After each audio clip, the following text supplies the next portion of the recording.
Engineering ఒకప్పుడు దీనికున్న craze అంతా ఇంత కాదు. సీట్ కావాలంటే లక్షలు కుమ్మరించేవారు. కానీ ఇప్పుడు సీన్ రివర్స్ అయింది. ఈ కోర్సుకు ఉన్న డిమాండ్ అంతకంతకు పడిపోతోంది. పిలిచి సీటు ఇచ్చినా జాయిన్ అయ్యే పరిస్థితి కనిపించడం లేదు. ఈ ఏడాదైతే పరిస్థితి మరింత దారుణంగా ఉంది.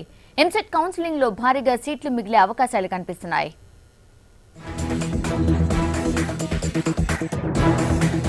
ఈ ఏడాది ఇంజనీరింగ్ సీట్లు భారీగా మిగిలిపోయే ఛాన్స్ ఉంది. ఇప్పటి వరకు వెరిఫికేషన్ చేసుకున్న విద్యార్థుల వివరాలను బట్టి 2 రాష్ట్రాల్లో దాదాపు 1,00,000కు పైగా సీట్లు మిగిలిపోయే అవకాశాలున్నాయి. 2 రాష్ట్రాల్లో కలిపి 464 కాలేజీలకు అఫిలియేషన్ లభించగా వాటిలో 2,49,694 సీట్లున్నాయి. శుక్రవారం వరకు వెరిఫికేషన్ చేయించుకున్న విద్యార్థులు 99,432 మంది. శనివారంతో వెరిఫికేషన్ గడువు ముగియనుంది. చివరి రోజు 20,000 మంది వెరిఫికేషన్ కు హాజరైన కౌన్సిలింగ్ హాజరైన స్టూడెంట్స్ సంఖ్య 1,20,000కు మించి ఛాన్స్ లేదు. ఇక యాజమాన్య కోటా సీట్లలో చేరే విద్యార్థుల సంఖ్య 30,000కు మించదు. దీంతో ఈ ఏడు 1,00,000కు పైగా ఇంజనీరింగ్ సీట్లు ఖాళీగా మిగిలిపోనున్నాయి.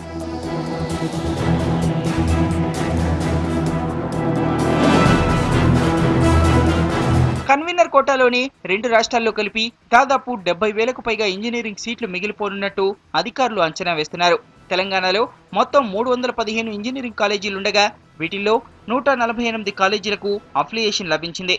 వీటిల్లో 85,021 సీట్లున్నాయి. ఇందులో 59,515 సీట్లు కన్వీనర్ కోటావి. నిన్నటి వరకు 39,767 మంది విద్యార్థులు సర్టిఫికేట్ వెరిఫికేషన్ కు హాజరయ్యారు. ఇవాళ మరో 10,000 మంది వెరిఫికేషన్ కు హాజరైన మొత్తం విద్యార్థుల సంఖ్య 50,000కు మించదు. ఇక యాజమాన్య సీట్లు సగం కూడా భర్తీ అయ్యే అవకాశాలు కనిపించడం లేదు. దీంతో తెలంగాణలో భారీగా ఇంజనీరింగ్ సీట్లు మిగిలిపోనున్నాయి.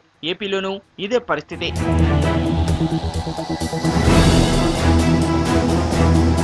మరోవైపు అఫిలియేషన్ల రద్దుపై హైకోర్టులో వాదనలు కొనసాగుతున్నాయి. తుది విచారణను ఇవాళ్టికి వాయిదా వేసింది కోర్టు.